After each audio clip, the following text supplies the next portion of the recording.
Here we are 2 weeks into our 30-day challenge. How'd you do? It's no fap for you and me. 30 articles in 30 days for me. 1 meal a day for me. 2 meals a day for you, as long as you're following 30 days of discipline. So how did you do? It seems that most people who fail the no fap challenge, they fail between the 7th and the 10th day. Those are the hardest days to get through. If you can get through those days, you can go forever. But the trick is to get through those first 7 to 10 days. The first 7 days you'll feel great, then the cravings will become seemingly unbearable. And most people fail, most men fail at 7 to 10 days. Let me read you a comment from Graham, who has been following this challenge with us. Graham says, I have been on no fap since about mid-October, so a little bit before you started these November challenges. I have gone 90 days before and felt like I was on steroids, mentally and physically, and I was very sensitive to any kind of sexual stimulation. Needless to say, my natural charisma shot through the roof during this period. Nothing else that I have done has ever made me feel like a high-test male than doing no fap. It's a great feeling. My request is that for some part of the podcast you talk about success stories from people you know. I ask this because at about the 7 to 10 day mark, the relapse urge really starts to kick in. I am still going strong, and whenever I feel the urge, I make a point to go read success stories from around the internet, and also my journal from when I did the 90 days. I aim to make this a permanent change and never ejaculate again unless it's during sex with a woman. The incredible scope of benefits from higher energy, mental clarity, increased strength and stamina, better looks from clear skin and eyes especially, to even having a more pleasing body smell are all too good to give up. Lastly, even if one is doing no fap and doesn't have a sexual outlet, the high energy gain from the discipline can be channeled into getting those things or into work, school, business, or to work on your mission. Amen, my friendly friend. There are some unbelievably tremendous benefits from the no fap. In fact, here's what Tom says about no fap. Tom says, I'm on day 9 of a no fap streak. I have unbelievable energy. I'm literally sitting at my computer screaming. It's like being on drugs. I'm having intense, crazy gorilla sex with my girlfriend. Some days I'm so motivated, I go out and chase tail at night even. I had to take a break from the gym because of a slip disc. Ordinarily, I would feel horrible for 9 days off. I feel okay because of the no fap streak. I'm convinced my T is higher because of this. One downside is I am having an extremely hard time focusing on one task, particularly mundane shit I don't want to do. I know it gets better as time goes on. Keep it up, dudes. Yes, it's very difficult to focus on things you don't want to do when you have high testosterone. It's usually low testosterone beta males who do the things they don't want to do. And those with high T, such as you and me, don't like doing things we don't want to do. But there is one thing we definitely want to do, and that is listen to the goddamn Bold and Determined podcast. Oh! Welcome to the Bold and Determined podcast with your man Victor Pride. And right here on the podcast for winners, we're bringing you motivation and mindset for the killers and real dealers, the makers and the takers, the winners and the grinners, and goddamn, even the sinners too. Let's get started.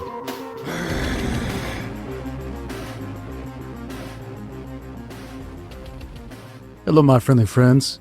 Welcome back to the Bold and Determined podcast with your man, Victor Pride. And we are in our actually going into our 3rd week on the 30-day challenge. Now, I did mention that I was going to be doing a cycle of red growth for this challenge. Well, I had to change my mind, and here's why. I've been eating 1 meal a day, and in the first week, I noticed I was losing weight. And I wanted to stabilize my weight before I added anything else into the mix. Because when I do these challenges, I keep extensive notes. And I want to know exactly what happened for what reason. So now that I'm eating 1 meal a day, I've decided to simply only do 1 meal a day and not introduce anything else into the mix. So after this month, I will be starting my red growth cycle when I know that my weight is stabilized, which I think it is now, but just to be on the safe side, I'm pushing it back a couple of weeks. However, Got a comment from Mr. Drew who says, I'm entering into my second week of red growth and I am blown away. This is easily the best I've ever felt. Cannot keep myself out of the gym morning and night, literally getting jacked. People look at me in the gym like I'm crazy or something. If anyone is on the fence, I'd recommend. All right. So we know that it works real well, and proof is in the pudding, but I will be doing a cycle here in a few weeks. Speaking of, John Doe Bodybuilding is having a transformation competition for the end of the year. It's called the Fuck New Year's Resolutions Transformation Competition. And I would encourage anybody who is looking to make a change and is not trying to wait until the first of the year when everybody else is going to try to make a change for 2 weeks and then quit. If you're trying to make a physical transformation change, I suggest you check out johndoebodybuilding.com and look at his Fuck New Year's Resolutions 2018 Transformation Competition. If there is one guy in the bodybuilding business who can get you jacked, it is John Doe Bodybuilding. JDB was responsible for one of my most jacked periods back in 2014. So he knows what he's doing, and I suggest you go check that out. Ooh-wee. Had a coffee this morning, friends, and coffee really messes up my voice. I think it's kind of a stupid thing to do right before a podcast, but it has become my pre-podcast ritual. I go and get me a espresso, but it really does mess up the voice, so kind of a silly thing to do. So I might need to find me another ritual. But let's get into the show. Donald J. Pump asks, Vic, you seem like a very self-assured and confident man. You don't give a rat's ass about what anyone says, thinks, or writes about you, your company, or your opinions. How can I develop an unapologetic mindset like yours? Ooh-wee. Well, if you want to develop a mindset like mine, I'd say you need to be in my skin. However, I can help you develop an unapologetic mindset in your skin. But mine goes back all the way to when I was in school, and I would look around at the people in school and I would think, gee willikers, these people are a little bit silly. They're doing things that they're just parroting things. I would look at all the people who got good grades in school, and I would think, these people are not that smart, but they're good at remembering what the teacher said, and they're good at parroting what the teacher said. Some people call it a teacher's pet. Now, I don't begrudge these people for getting good grades, but when I would look at these people, I would think, these are not people I want to emulate. These people are not original. They're not creative, especially. So it always seemed a bit silly to me to listen to the opinions of people who were not creative or not even that intelligent, if we're being perfectly honest. Because I could look around and see that these people were not exactly the cream of the crop. And I admit I went to school in retard land in the middle of the country. But I would look around at these people and think, they tell me things, but the things they tell me are just kind of dumb. They're just kind of silly. So at a young age, I decided it's not a bright idea to listen to these people because they don't know what the hell they're talking about. And I felt from a young age, I knew what I was talking about. Whether or not that's true, that's a different story. But I always felt that way. I always felt that I only talk about things that I feel I know about. And I don't open my mouth about something I don't know about. So when I open my mouth, I'm sure about it. So because I'm sure about it, it just doesn't matter what anybody else says, because I'm sure.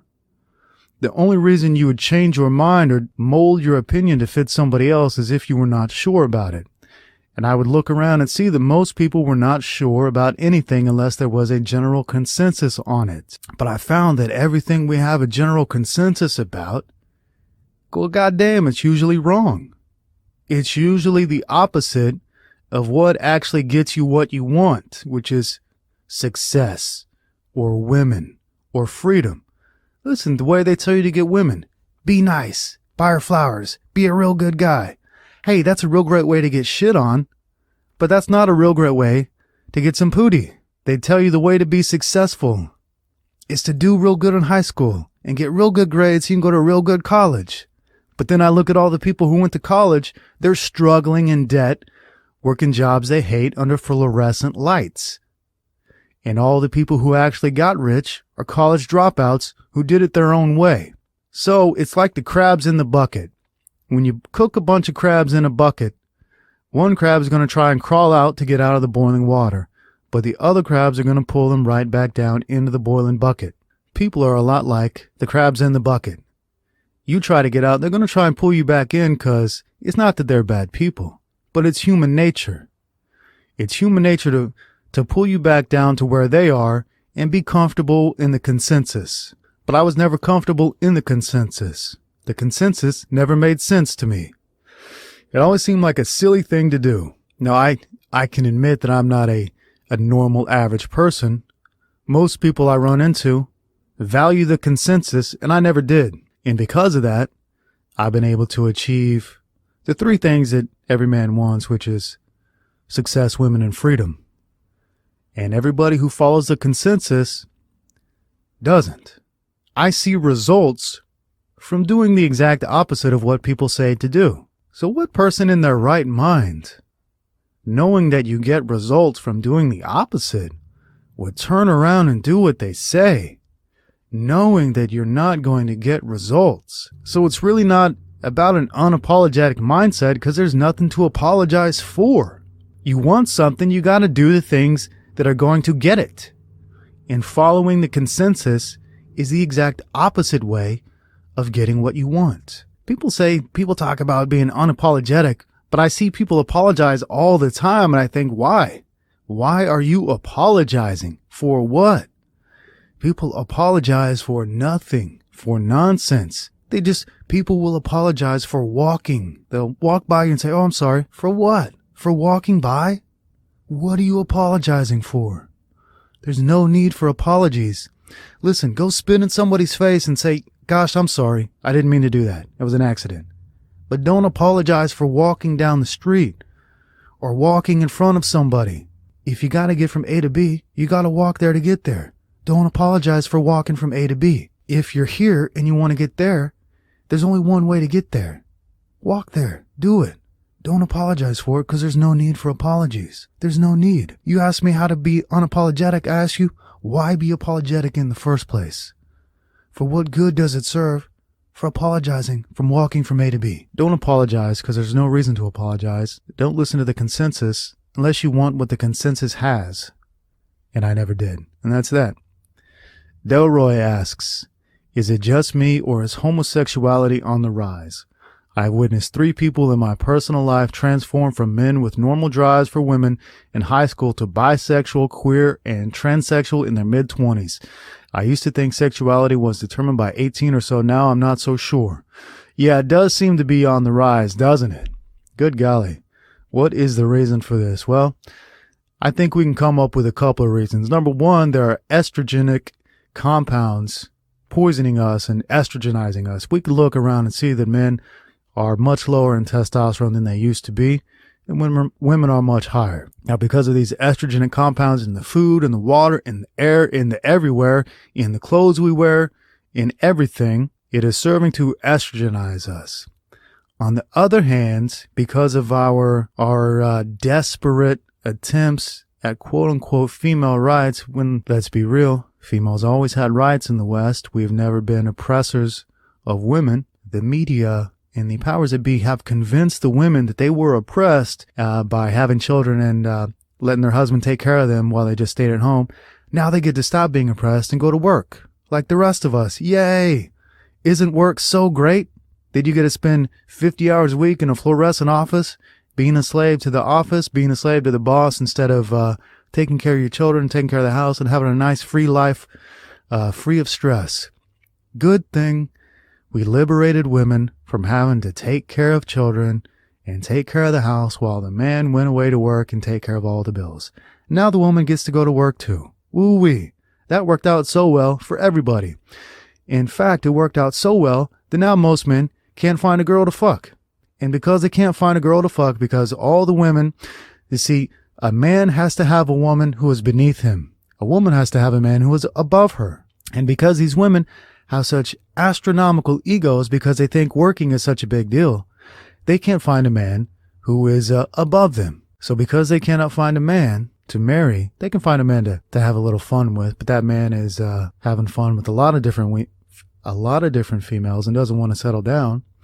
And the type of guys who do want to settle down can't find anybody. So it seems like they're just butt fucking each other now instead of going after the ladies. So there's a couple different things at play here. The poison in the air, in the water, in the food, the poison in the media, the poison in the government is would seem like it's helping along the homosexuality.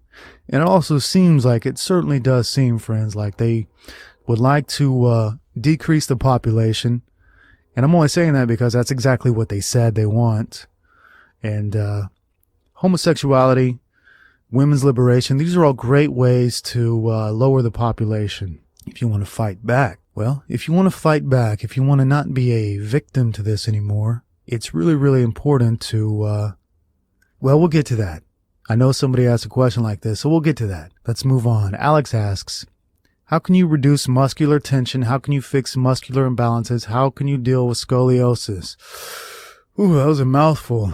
Okay, first of all, I want you to pick up this book, Becoming a Supple Leopard by Kelly Starrett. I want you to pick up that book and read it and do what that book says. Number 2, I want you to look up mobility exercises on YouTube and follow those. Number 3, I want you to stop thinking any negative thoughts. Negativity and anger will manifest in your body and make you stiff as a board. If you're free in the thoughts, you're going to be free and elastic in the body. So get rid of all negative thoughts. Don't think them, force them out of your mind. Think only positive thoughts. Another thing, visualize your body becoming well. Activate your imagination and visualize clearly in your imagination your body becoming well. Every day, every morning, every night, your thoughts will become a reality. Thoughts are real things. Thoughts produce vibrations, and the more willpower you have in your imagination, the more these things will become true.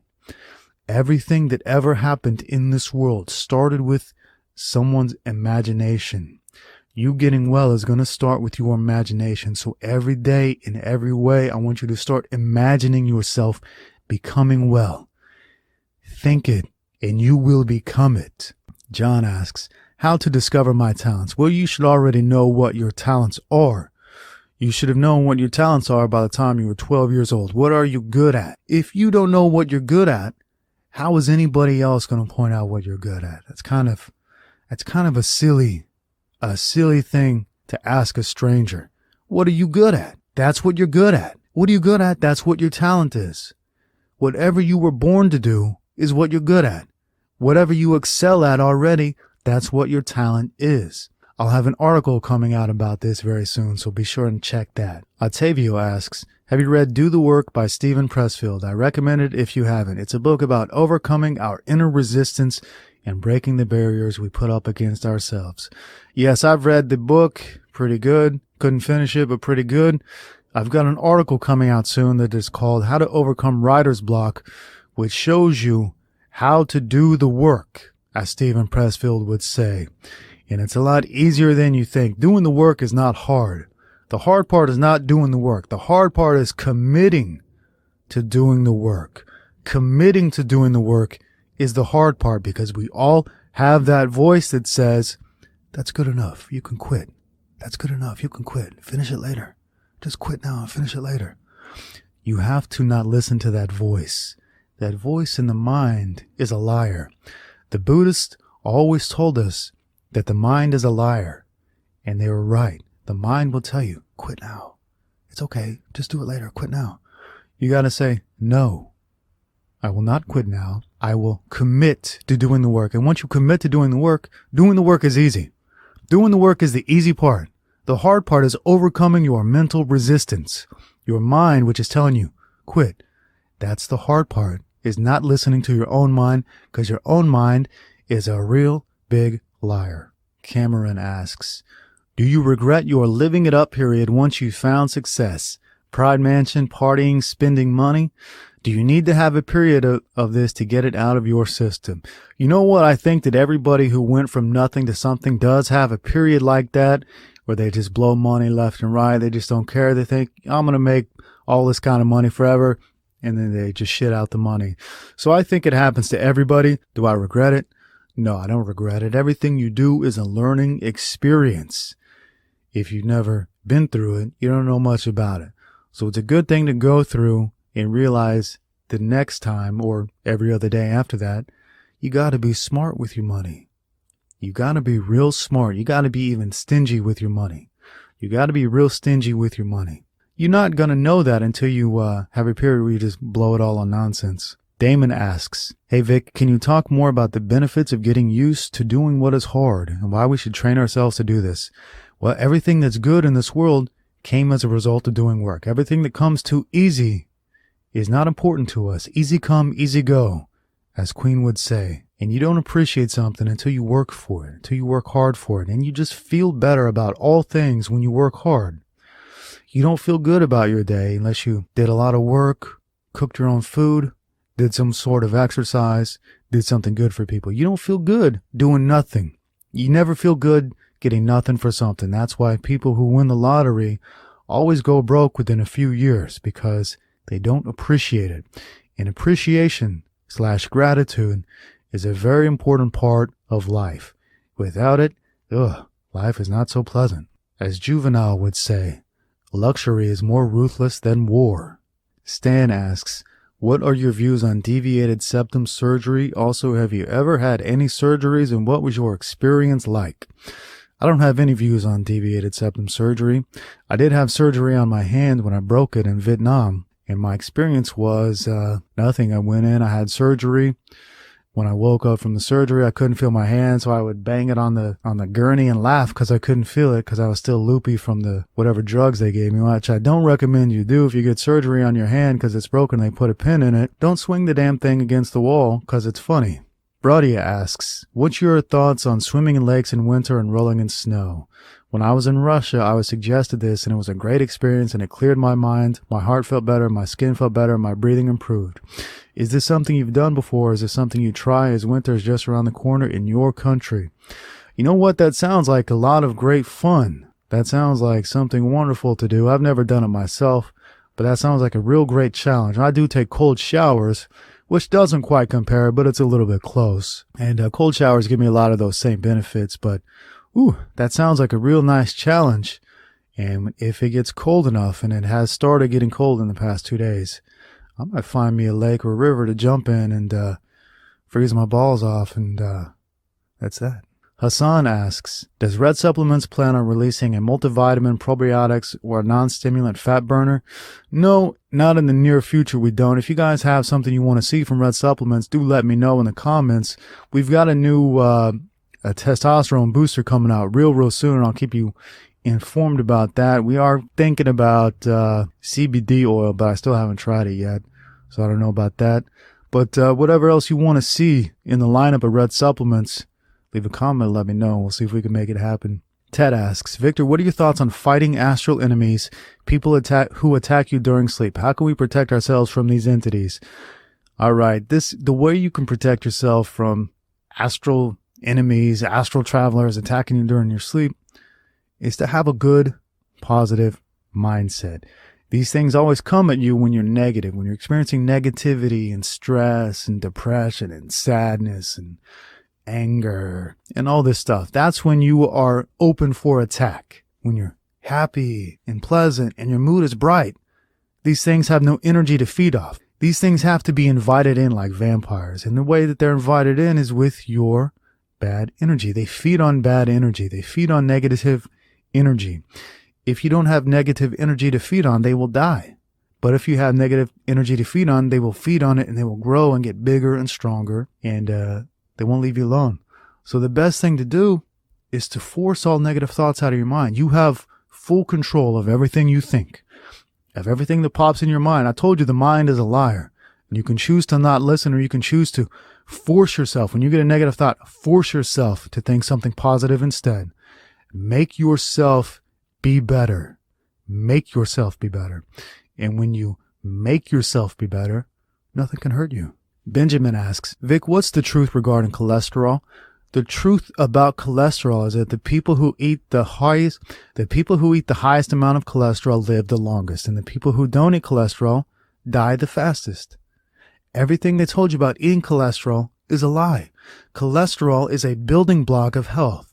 It is a vital necessity for human health. If you don't eat it, you will not be well. You will not be well mentally or physically. And I do have an entire article dedicated to this coming out soon.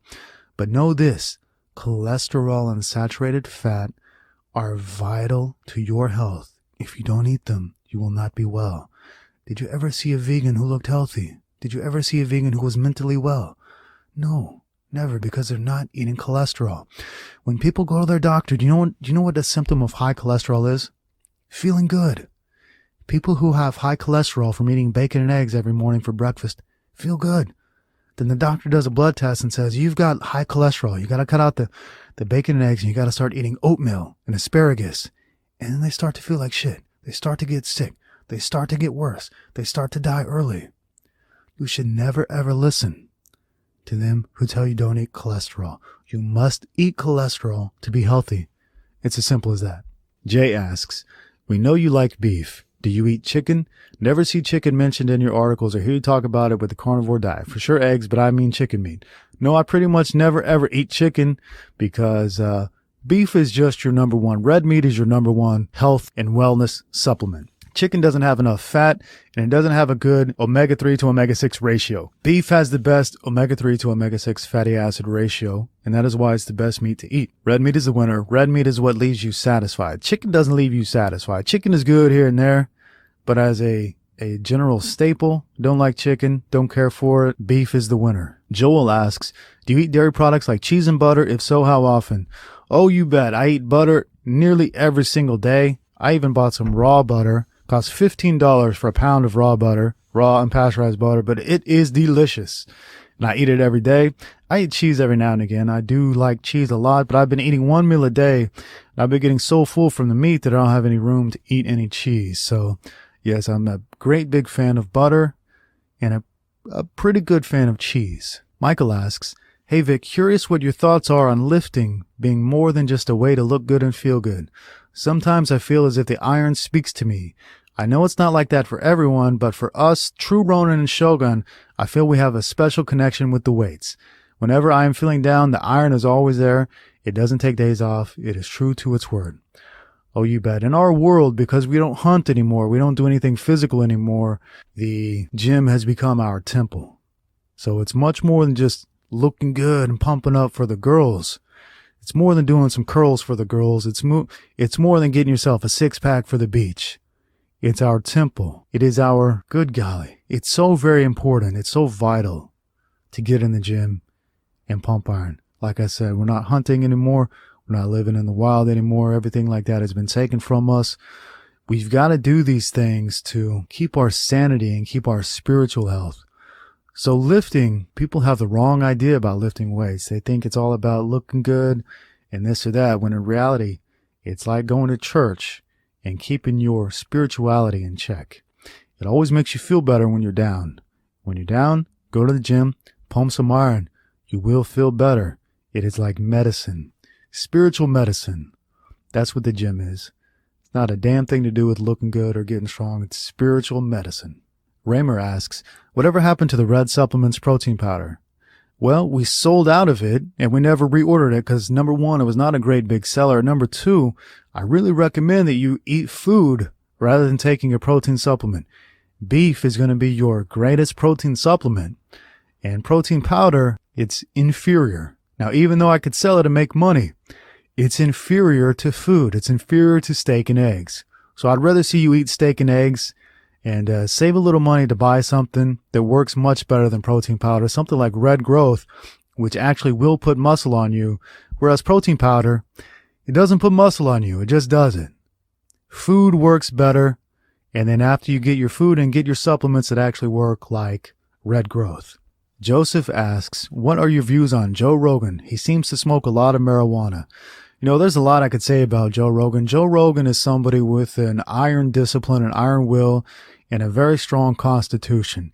He's somebody that can smoke reefer and still get things done. And most people who smoke reefer can't get things done. Now, he's a bad influence in that sense because He is not like normal people. Joe Rogan is not a normal person. Joe Rogan has an iron discipline. Joe Rogan has been in the spotlight, as it were, since the mid-90s. So he's not somebody new with his podcast. He's been around the block for a long time, and he's made a lot of things popular. He was on a show called Fear Factor, which was hugely popular.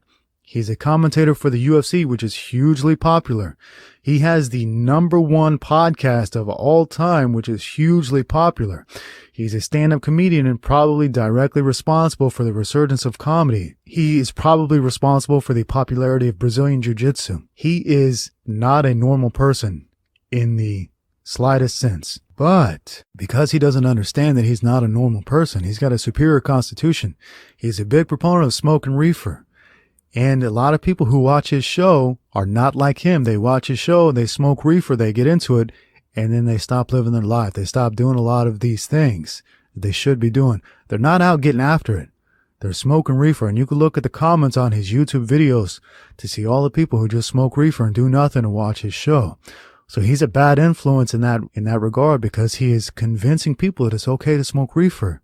But these people are not Joe Rogan. They're not getting things done.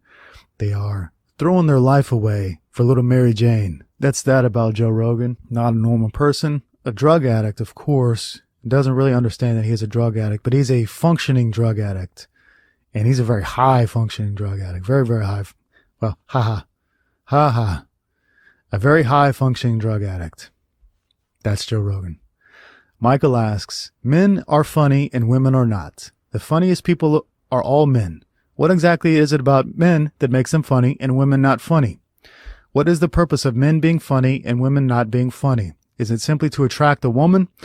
I heard someone mention that from an evolutionary perspective, men developed to be funny to attract a female. No, that's not true in the slightest, because funny men don't attract females. Attractive men make women laugh, but funny men don't attract females. So it has nothing to do with attraction.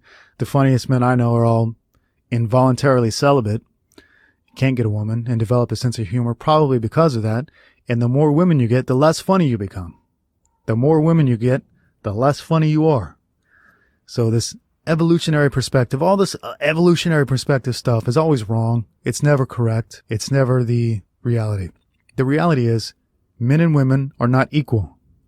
Men and women are opposite. So whatever you are, she isn't. And whatever she is, you aren't. Men and women, men are funny, women are not. Men are motivated by things that women are not motivated by. Men are workers, women are not. Women are decorators, men are not. Everything she is, you aren't. That is because we are two halves of the same whole. But if we were on the same side, we would not be whole, would we? And that's what's going on today. We are not whole. Men and women are two halves of the same whole, but when women act like men, the cause of very big disturbance and causes disharmony. When there is harmony in the world is when men are funny and women are women. When men are men and women are women, there is harmony in this world. That is because we complete each other like the yin and the yang. That's why men are funny and women are not. Because we are everything they are not, and vice versa. RH asks, what is your opinion on Woody Allen's movies? What is your favorite and why? I don't like Woody Allen's movies. I've only seen a few of them, but I've never laughed at any of them. I don't like Woody Allen. I don't like anything about Woody Allen. I don't have any favorite of his movies because I don't like any of his movies. There's something wrong with him. There's something very wrong with him. He is not like us. He is anxious. There's something very wrong with him. That's really all I can say. There's just something very wrong. And I don't understand people who like Woody Allen's movies. I think, why? What is wrong with you that you like his movies? He's not funny. He's a creep. That's what he is. He's a creep. He's a weirdo creep. And I don't use that word. I've never used the word creep, but I will use it for Woody Allen. Dude's a creep. A creepo. Wolf asks, what do you think about dream interpretation? Just hocus pocus, or could there be bigger meaning behind some symbols? No, it's all hocus pocus. Dreams don't mean anything. They're nonsense. They're complete and utter nonsense. There's some firings in the brain while you are away in another world. So they don't mean anything. And if you put stock into them, it's a waste of time. My dreams have become very vibrant since I've been eating one meal a day. My dreams are like watching movies. So that's what they are. They're like watching movies. They don't mean anything, but they are some form of weird entertainment. but they don't have any meaning because they don't make any sense. They don't have anything to do with the world we live in. You could have a dream that means something. Maybe 99 out of 100 dreams mean nothing, and then every 1 out of 100 dreams, you get some form of revelation. I did have one form of revelation from a dream one time in my life, one time. Other than that, because my dreams are so vivid and vibrant, I can remember them when I wake up, and they're just nonsense. They don't mean anything. They're nothing. So there's no reason to put stock in them. People have gotten mad at me before for something they dreamed about. And I think, you idiot, that didn't really happen. It's not real. Dreams are nothing but a bit of fun and nothing to get your panties in a bunch about. Josiah asks, did you feel bad even with sweet potatoes, spinach, and other quote-unquote healthy vegetables? A lot of primal nutritionists value these as much as they value animal fat via meat and butter. Only a retarded primal nutritionist would value sweet potatoes and spinach and other healthy vegetables as much as or animal fat via meat and butter. Animal fat is the holy grail of health. Sweet potatoes and spinach and vegetables are anti-nutrients. That means they actively rob your body of nutrients. When I ate potatoes and spinach and other healthy vegetables, it felt like my bones were disintegrating because vegetables, when not prepared properly, and we never prepare them properly, are anti-nutrients, and they rob your body of nutrients. And that's what people don't understand today. It's something we have not studied, or maybe we have studied, and the companies like Monsanto, maybe they hide the studies. Hey, I'm not suggesting anything, but I'm just saying maybe. I will start writing more about the lie about vegetables because I did eat a lot of fruit and vegetables at one time, and that was the worst time of my life. The worst time ever. I was absolutely in chronic pain and chronic fatigue. And when I cut out all carbohydrates from my diet, ooh-wee, the change was night and day. And I mean drastic. Drastic. He asks also, what was the source of your problems, carbs or lectins? Beans cause problems due to lectins. All carbohydrates cause me problems, whether they are, I don't eat beans, but whether they are spinach or potatoes or corn or straight sugar. They all cause problems because they are all not foods we are meant to eat. They are anti-nutrients. Plants don't want to be eaten. And when you eat them, they release anti-nutrients saying, I don't want to be eaten. So the only way that you can neutralize the anti-nutrients and the inflammatory properties in the plants is by preparing them in a certain way, such as fermentation, which is something we don't do today. A lot of people even eat raw vegetables, which is the worst goddamn thing you could ever do for your health. He goes on to say, carbs are needed for high energy, I thought. Did you ever feel unable to work energetically at the gym? He goes on to say, I have only 2 hours of happy, cheerful, motivated mental energy of the day, and the rest of the time I'm either apathetic, depressed, or cranky due to gas above my rectum. So he says carbs are needed for high energy, and he says he has only 2 hours of energy per day. Okay, that's exactly the way I used to be. I had 2 hours of energy a day, and that was all I had. After 2 hours, I had to go lay down on the couch because I had no energy. I was apathetic, cranky, depressed, gassy, bloated, all of this stuff. It was the worst time ever when I decided to eat carbohydrates. I've always been mostly a meat eater, but there was a time where I listened to people. See what happens when you listen to the consensus? And there was a time where I listened to the consensus and ate fruits and vegetables, and dear God, I had no energy whatsoever. No energy, and I couldn't figure out why not. Well, now that I don't eat poison, I have energy all day long, steady energy all day long. I would laugh at that measly, pathetic 2 hours of energy I had. At the time, it wasn't funny. It was terrible. It was awful. I literally only had 2 hours of energy a day. I knew if I woke up at 9, I knew I had until 11 to get anything done. If I didn't get anything done by 11, I wouldn't get it done until the next day. I had no energy after 2 hours of waking up. It was a living nightmare. And now I'm living in a dream because I don't eat this poison we call carbohydrates. Then he asks, how does one not need coffee to work optimally? I thought you were saying we need coffee to do our best, like Tesla was saying. I'd be thrilled if I could have a diet that allowed me to not drink caffeine. Okay, you don't need caffeine on the carnivore diet. It's unnecessary. I drink coffee 1 time per week. It's my ritual before I do the podcast. And I might have to change it because it messes up my voice. Other than that, I don't need coffee. I never need coffee. In fact, if I do have a coffee, I feel worse. So it's silly to be drinking it. People need coffee if they're eating carbohydrates and have no energy. Tesla was a semi-vegetarian who only ate meat infrequently, so of course he needed coffee to do his best work. When I was eating carbs, of course I needed coffee to do any goddamn thing ever. Now, I drink coffee 1 time per week, maximum. I don't need it. I feel fantastic all day long. I have steady energy all day long. And it's thanks to not eating carbohydrates and eating more saturated fat and cholesterol. Octavio asks, can you explain a little more about your understanding of race and its importance, if any? Ooh, yeah. There's so much I could say about this topic that I could probably fill 100 podcasts with this. The first thing I'll say is that they don't want you to understand the importance of race. They don't want you to understand that it is important to identify with your race. They don't want you to understand that multiculturalism is actually suicide. So if you believe in multiculturalism, it means you want to kill your people and devolve into a new people. This is called the browning of Europe and America. And I hate to get all conspiracy on you, but this is reality, and all you have to do is look around you. If you live in a Western country, why is it the Western countries are flooded with non-white immigrants, but other countries are not? You have to think about these things. And the reason is they want the races to become browned out. They want the white races to become browned out. And this is called the Kalergi Plan. The Kalergi Plan, K-A-L-E-R-G-I. Look it up. Educate yourself. There are people in this world who hate the white race, who hate the Aryan race with a fiery passion that we simply can't understand, because Aryans, we don't hate anybody.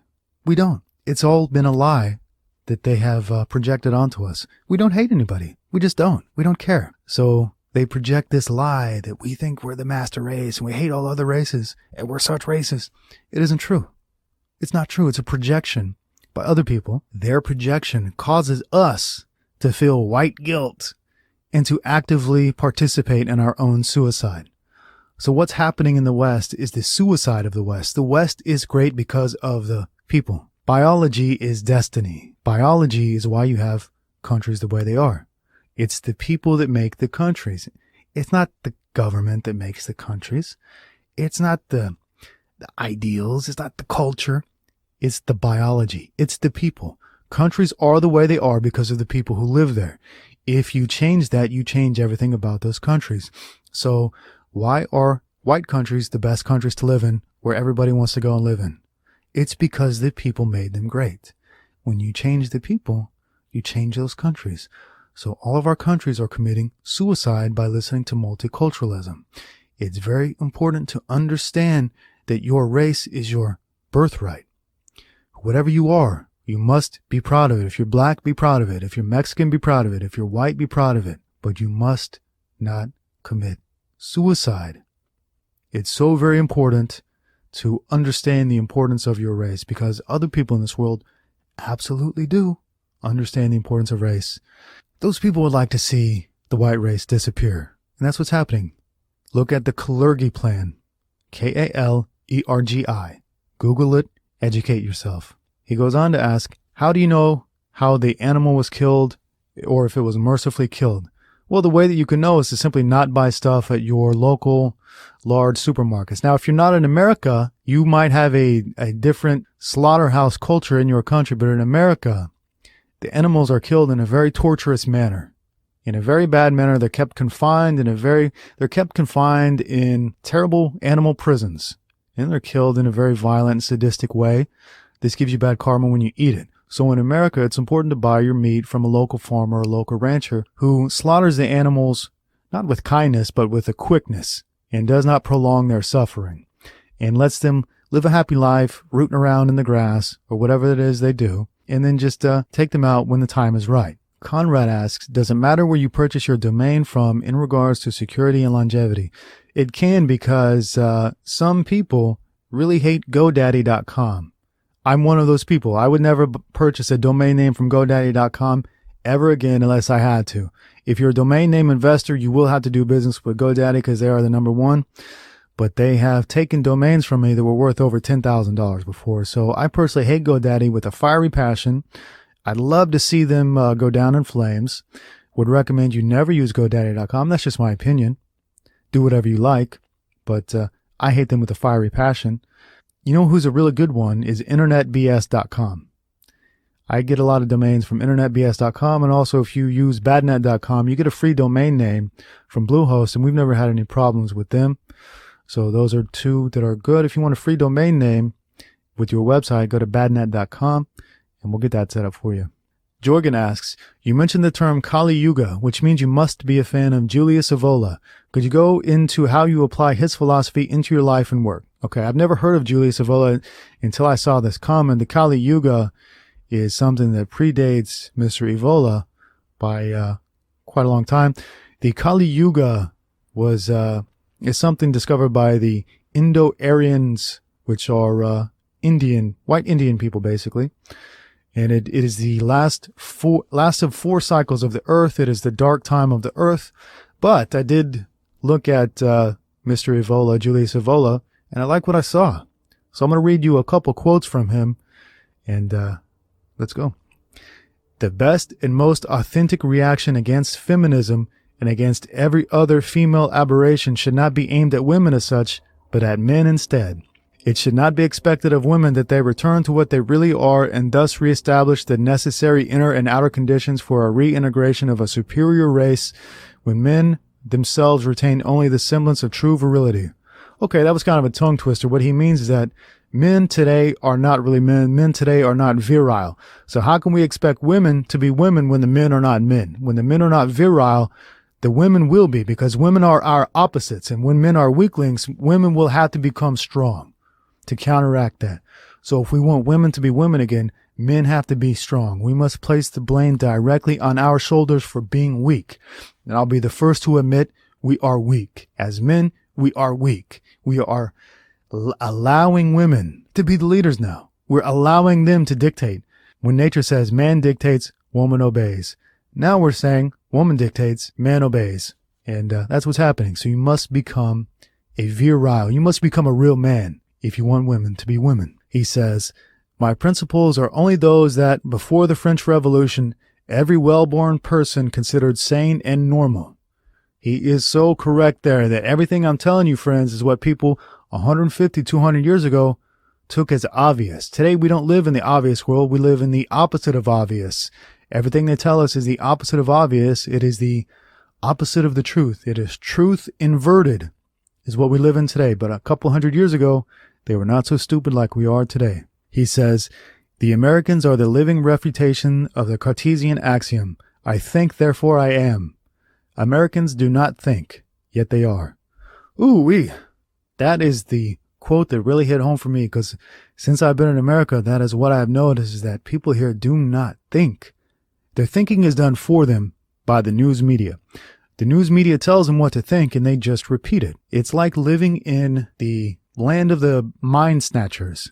There's a movie called The Body Snatchers, or something like that, Invasion of the Body Snatchers, where aliens come down and they take over the bodies of the people, but then the other people don't know, so you don't know who's real and who's an alien. Well, it's like that here. Their minds have been completely taken over and completely controlled by the news media, that they don't think. It's unbelievable. But when you get into America, you realize that the amount of propaganda is everywhere and in everything. It's everywhere. It is so difficult to escape it because it's everywhere. And even if you don't watch the news or pay attention to any media, your friends or family do. And they believe everything they see on the TV and the news, what the news says. They don't think here. They don't think. It's a really crazy thing that they don't think. They just repeat. They think they're the land of the free. Well, gee willikers, used to be the land of the free. Not today. I feel more freedom when I go to communist countries than I do in America. New Empire asks, do you know of a better formation for a family unit that is scalable across society? Polygamy would assist birth rates. It worked well for the early Mormons and current-day Muslims, but is it truly sustainable with other men wifeless? What are your thoughts? How else do we solve this problem? Okay, New Empire left me a long comment explaining that he got married because he wanted to have white children, so he found himself a wife and started himself a family, and I commend you for that. Even though I talk a a little poo-poo about marriage, it is vitally important for our people to have children. Again, listen, I'm not trying to be Mr. Conspiracy tinfoil hat here, but we can see clearly they are trying to make us not have children via abortion, birth control, condoms, empowerment of women. All these things lead to less children. They are literally trying to kill us. And the way that we fight back is not political, because there is no political solution. The way that we fight back is starting families and having children, traditional families and having children. If you can find yourself a traditional woman to have children with, do it. The hard part is finding somebody traditional in the land where I told you everybody is brainwashed and everybody doesn't think for themselves. They think only the consensus, and the consensus tells them the opposite of the truth. The consensus tells them that families are bad and men are the same as women and all these kind of things, when all that is not true. We have to fight back, and we do have to have children. Children are the future. Without children, there is no future for us. Without children, we all commit suicide.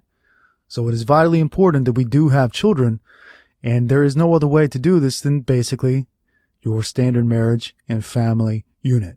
So if you find yourself a lovely young lady who wants to pop out some children and doesn't want to live this modern life, I suggest you do it, because there is no other way. It is the way that you fight back, is having children.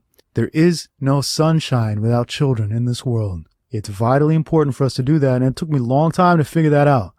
But I have figured that out. But that's that. I do commend you for having children, even though I talk a little shit about getting married, because so many men get married and then they get divorced, raped, and get their children taken away from them. But you've got to take the chance, because there is no future for our people without children. Oswaldo says, you stated you wanted to have children without getting hitched, as that would be a form of slavery. I, along with a lot of other men, am interested in just that. However, if one were to have children, wouldn't he still have to pay child support, meaning he is still a cash cow to women? Or is there a way to have kids without any obligation to the mother? I'm interested in what your game plan for achieving this is. Okay. Men and women are not equal. They are opposite. Men take care of women. Women take care of the children. The natural thing to do in this world is to provide for the women and children. That's the natural thing to do. The problem is the government comes in and convinces her that she can leave you and still get your resources.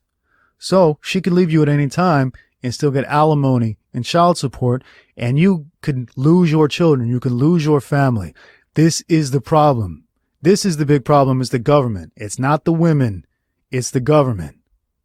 So the government allowing them to leave at any time and even promoting that lifestyle over and over and over repeatedly and subtly. But you'll see it in every movie. You'll see it everywhere. In all pieces of news media, you'll see them promote divorce. And they'll be able to just get your money and your resources without needing you there. And they'll believe that that's how it should be. They'll believe that there's no problem being a single mother.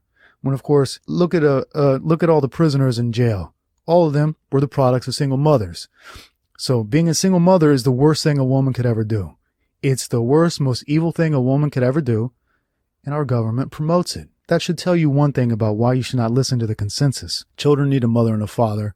The father takes care of the wife and the child. That's the way it is in nature. We've just got to make sure, we just got to make damn sure that who we do it with does not have the selfish desire to take your money and kick you away after you sign a government contract, which is what marriage is. It's a government contract. If you can have yourself a family without getting married, I highly recommend you do that, because getting married is nothing but signing a government contract that says the woman could leave you at any time for any reason and you'll still be on the hook for taking care of her. Dave asks, if plants are that bad, why are Japanese people not only intelligent but have the longest life expectancy and they eat a shitload of plants? Well, number one, they ferment a lot of their plants. They don't prepare plants the way we eat them. They certainly don't eat any raw plants. They ferment the plants, which takes away a lot of the inflammatory aspects and a lot of the anti-nutrients. They eat a lot of raw fish. They eat only fresh food. They don't eat food from a factory like we eat here in America. And all of that, and they don't overeat. They're not overeaters at all. They stop eating when they're full. And they get about 5 more years on average than Americans do. So all of that good stuff they do, they only get 5 more years over Americans who eat garbage, who eat industrial garbage as food. So if they lived more on raw fish and pork and less on vegetables, they would live longer. Ed asks, When you said your race was Aryan, I looked into the whole history of the Aryan race, and it is very interesting. The Aryan race is spread amongst northern and western Europe, Central Asia, Iran, and western India. They practiced paganism and were patriarchal. They were a tough breed of people who conquered everywhere from England to India. Why do we never learn about these people? Also, unlike the Neolithic grain farmers in the Middle East, the Aryans were hunters, hunter-gatherers. Very interesting considering the elites want us to eat high-grain diets. Yes, you're right. High-grain diets are slave diets. They are slave diets, and they want us to eat that so we can be easily controlled. Meat keeps you strong, agile, and smart. Grains keep you weak, stupid, and docile. Now, regarding Aryan people, why do we never hear about them? Well, like I said, there's a group of people on this earth who hate the Aryan people with a fiery passion that we cannot understand, and they want us to be exterminated. And I really can't say it in a clearer way than that.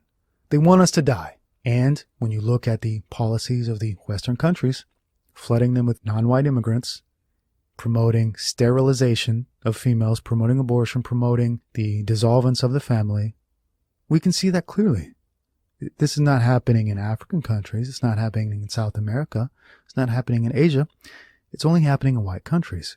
It's because they hate our race with a fiery passion. I hate to be a real Debbie Downer, but you have to understand this. We always project our feelings onto other people. So we as a people, we don't hate other people. We're happy-go-lucky people. So we don't understand when other people hate us. And we don't understand why. We don't believe that it's true.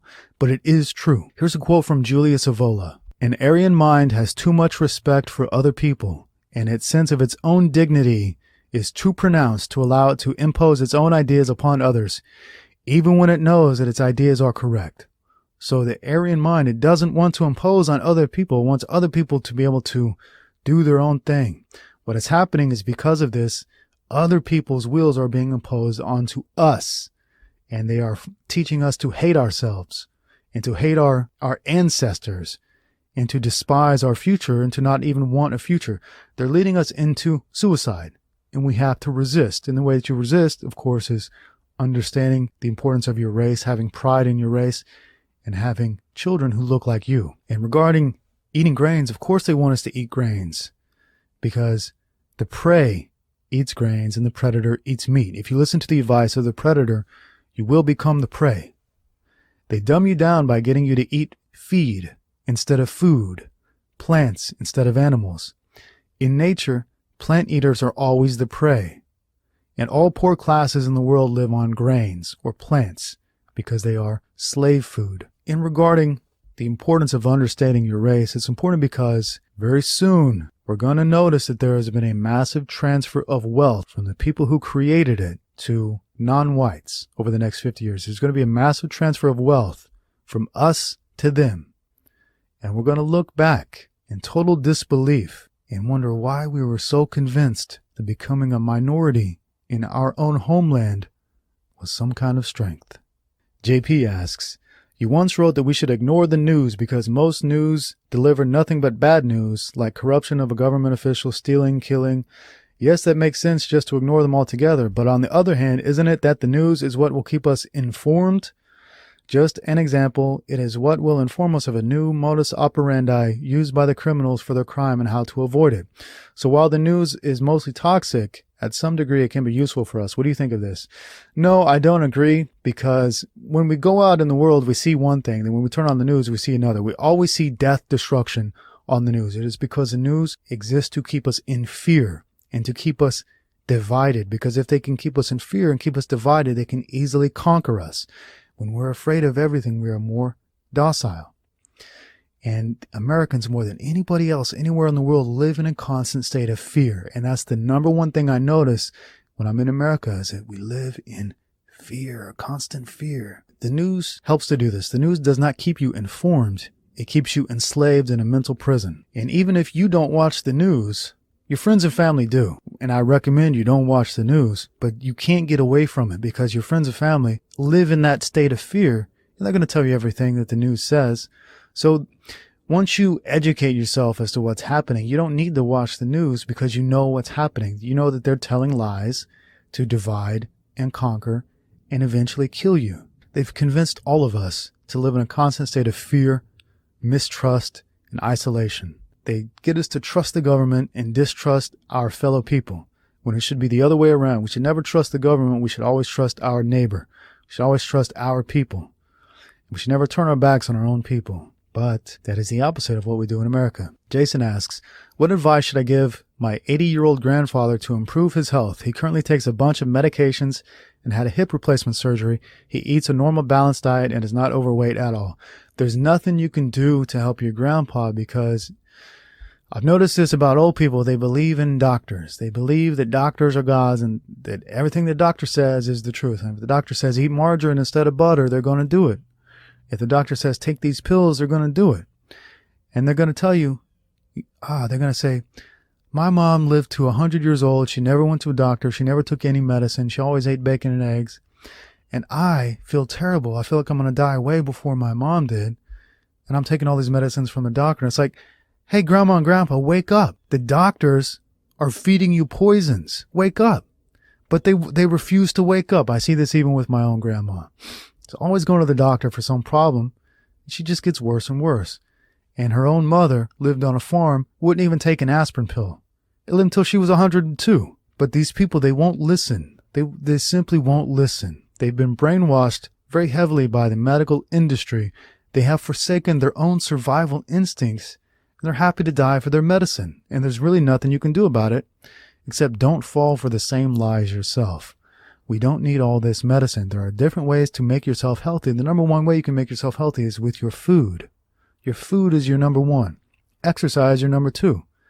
Actually, probably sleep is your number one. Food, your number two. Exercise, your number three. And then way down the line, you got medicine. But our medical industry, we only have allopathic medicine, which means we only give medicine. We only give pills to solve problems. We don't solve problems in the natural way. These pills are going to end up killing all of our grandparents way earlier than they should be killed, and they should die. And they won't listen to reason. So all you can do is plant little seeds in their mind and say, people in the past, they lived a lot longer and they ate bacon and eggs and they didn't take any pills. Just keep planting seeds, and nobody will ever change unless they want to change. Nobody will ever change because you came out of the blue and gave them advice to change. They won't listen to you. They're so brainwashed into believing that a doctor is a god that they simply won't listen. So plant seeds and then hope for the best. Stan asks, my 12-year-old brother is a full-blown video game addict. He plays for 10 hours a day. On weekends, he is in a dark room sun up to sundown staring at the screen with a headset on. He spends the whole summer playing games in a dark room. As a result, he does not enjoy anything else and quit all sports. He does not talk to me anymore as he only cares about the games. I can see in his eyes and paleness of his body how this is degenerating him mentally and physically. How can I get him to quit? Well, you can't. The only thing you can do is you can be a role model to show him the opposite way. He's only going to quit when he wants to quit. People will not change until they want to change. It has to be his own idea. So you got to plant seeds in his mind that makes him think it's his own idea. You got to be the role model for him and just plant these little seeds. How life is great when you get outside. Life is great when you're not on video games all the time. Life is better. Life is very bad when you're on these games all the time. But it's probably going to take him a number of years to get out of this misery that he's in. And this is a product of our society because we don't let our children go outside and play anymore.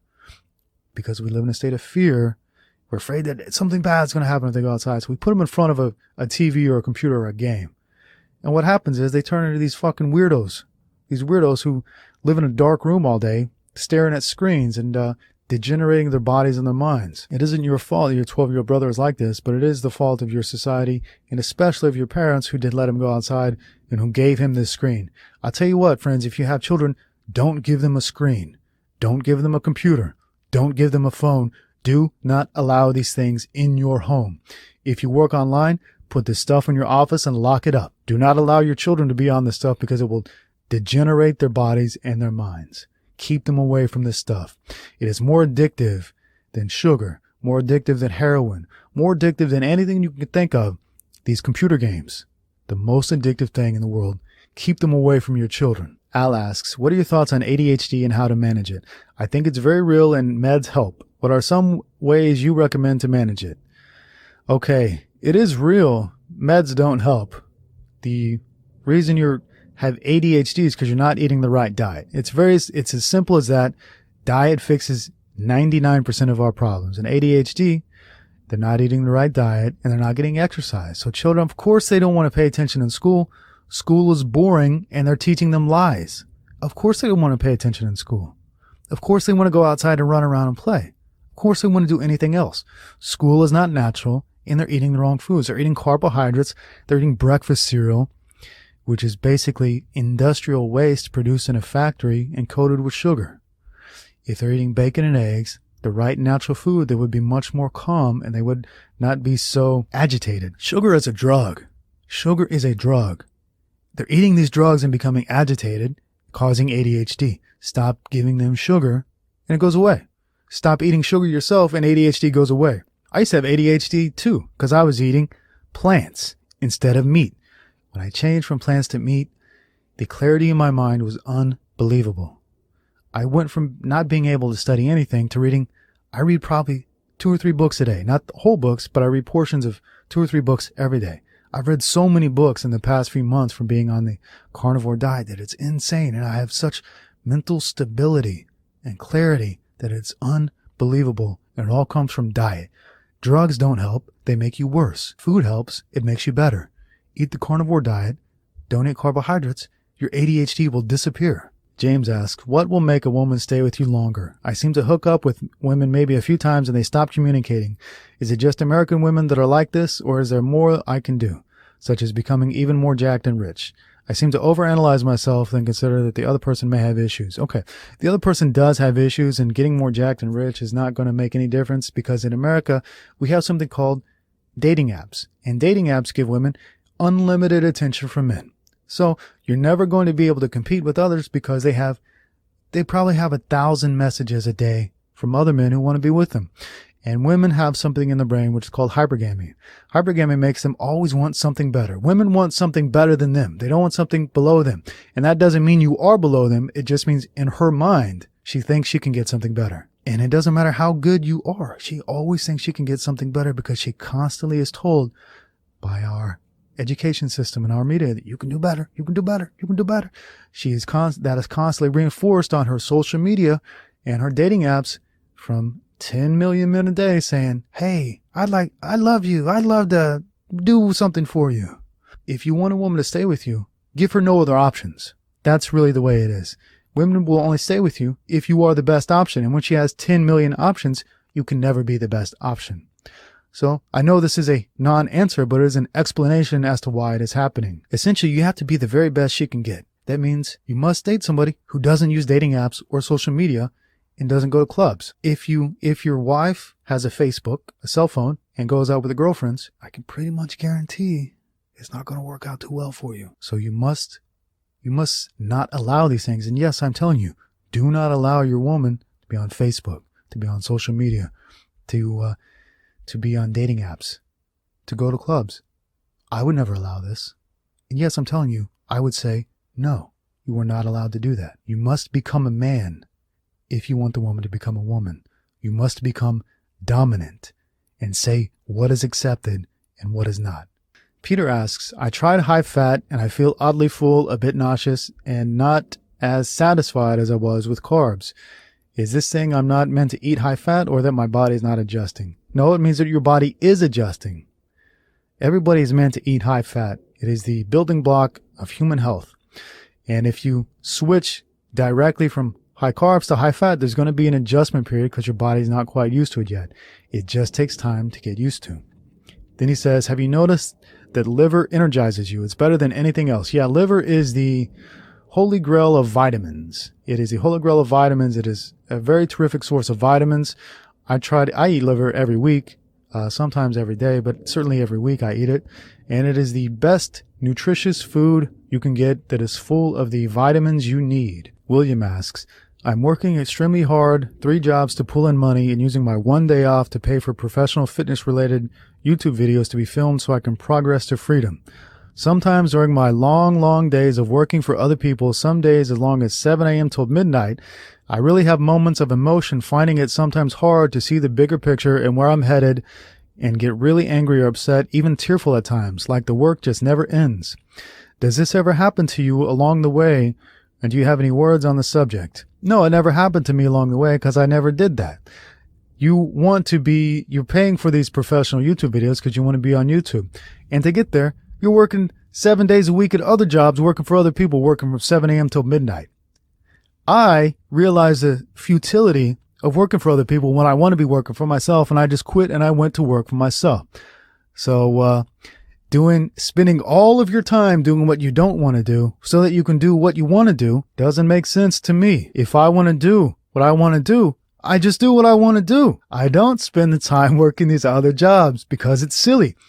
You need time and energy for your own project. And if you give all your time and energy to these other projects, you're never going to get where you want to be. If you want to get where you want to be, you got to go there. You got to go do what you want to do. So no, I don't relate to you working all day trying to make this money so that you can be an entrepreneur, because I took the easy way. I just stopped doing those jobs I hated doing, and I started doing what I like doing. And wouldn't you know it, it really worked out well for me. These people who are constantly working these other jobs and spend just the teensiest amount of time on their own project, I don't understand it. It doesn't make any goddamn sense to me. Unless you're $10 million in debt, just leave and do what you want to do. Lower your bills drastically so you don't have to work 12 hours a day doing jobs you hate and make you cry. By your own admission, they make you cry. So why do it? Why do it? If you know what you want to do, just do what you want to do. S asks, what is the best way to be paid money you are owed? I have made the big mistake of lending non-business people money. They do not realize the value of what I have done for them, and they are slow or late to paying me back. I know that they do not have ill intent, but they are stupid people when it comes to financial discipline. Well, they're stupid people, and you're a stupid person for loaning money to stupid people. The people who need money, yes, they're stupid and they're greedy, and they don't understand how money works, and they don't understand paying bills. If they knew how to pay bills, they wouldn't need to borrow money in the first place. They wouldn't borrow money from the first place if they knew how to pay you back. If they knew how to take care of themselves, they wouldn't need to borrow money. So you're the stupid one for loaning money to them in the first place. Now, if it's a friend or family, never loan money to a friend or family. If they need money and you have it, you can give it to them as a gift, because most of the time they're not going to pay you back. And what's going to happen is they're going to develop some sort of resentment and not want to see you because they know that they owe you money. Now, if you give money as a gift, it's fine. Say, here's the money. It's a gift. If you want to pay me back, fine. If you don't, fine. But here's the money. Otherwise, don't give them money because they're not going to pay you back, and it's going to cause a divide between you. And that's it. Rob asks, hey Vic, how does your portfolio look? You never said anything about this. Cash, real estate, crypto, stocks. As an online entrepreneur who values freedom, I have too much fiat in bank accounts around the world and some cryptocurrency. That's it. But sometimes I think I should get a property in Thailand, a condo, or somewhere else. It's great to have property, especially in different places around the world. The unfortunate thing about Thailand is you cannot own land or houses as a foreigner. You can only own condos, but that's better than nothing. And in fact, there are many places around the world where you can invest in real estate and get a second passport, a second residency. And that could come in handy.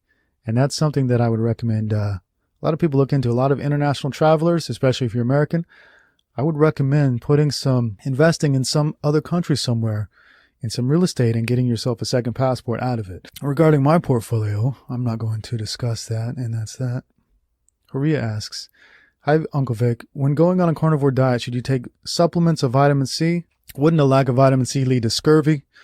Well, the thing is that fresh meat has vitamin C. So this thing about scurvy, we've heard the stories about sailors getting scurvy when they're out to sea and they don't have fresh vegetables. The reality is they're eating meat preserved in salt. So it's old meat preserved in salt, and the salt pulls out all the vitamins in the meat. So they're basically going vitaminless. When you eat fresh meat, you get vitamin C in abundance. So you don't need anything else on the carnivore diet. Meat has all you need, especially the internal organs. And in fact, there are many cultures who survived on nothing but meat. And to get high amounts of vitamin C, when they would hunt their animals, they would pull out the adrenal glands and eat those to get their vitamin C. But like I said, you get vitamin C in meat, in fresh meat. You won't get it in beef jerky, which is basically what the sailors were eating. They were eating beef jerky when they got scurvy. And when they eat fresh meat, scurvy goes away.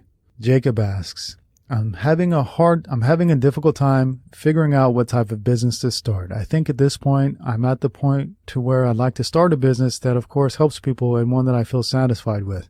I feel empty more often than not, so I figure that starting a business that does both is the best options. What are your thoughts on this? Yeah, you should start a business that helps people and one that you feel satisfied with. Yeah, it's exactly what you should do. However, there seem to be some problems with your mental state. I would fix those before I wanted to start a business. I would start by having a more positive mindset. Negativity breeds more negativity. And if you think in this negative manner, negative things will manifest in your life. But if you think in a positive manner, if you put out positive vibrations, man, you'll get positive stuff back. So work on yourself first. And when you work on yourself, you're going to notice that opportunities open themselves up. When you are dissatisfied and sad with all the things in the world, you have no opportunities. But the person with a good, strong, positive mindset, opportunities just come to that person like they're a magnet for success. Luke asks, Vic, what type of laptop do you use when writing at the coffee shop? I use MacBooks. I've been using MacBooks since 2012. The new MacBooks are terrible. I'd recommend you getting a pre-2015 or 2014 MacBook. Get a used one. It's going to be much better than the new ones. I've had 2 new ones which broke. And my old ones have lasted me a long, long time. So right now I'm using a MacBook Air that I bought in 2014 or 2015 because my 2 newer MacBooks broke. So I recommend you get yourself an old MacBook, a MacBook Pro if you're going to be doing a lot of digital stuff like videos or podcasts or photos. Otherwise, if you're doing blogging, then any kind of MacBook will work, a MacBook or a MacBook Air. Like I said, I'm even recording this podcast on a MacBook Air, which I never thought I'd be able to do that, but I'm doing it just fine. So that's that. Dan asks, what advice can you give on persuasion and how to sell? Are there any books that you recommend? Persuasion is a really interesting topic, and I've got one really great way that's going to help you persuade people. What do you say we get into that on the next episode of the Bold and Determined podcast? We'll start with a little talk on persuasion and how to get people to do what you want them to do. In the meantime, my friendly friend, this is what I want you to do. I want you to go to iTunes. I want you to leave a 5-star review for the Bold and Determined podcast and let other people know. I want you to go and persuade other people to come and listen to this show called the Bold and Determined podcast because they might get something out of it the way you get something out of it. And until then, friends, have yourself a nice day.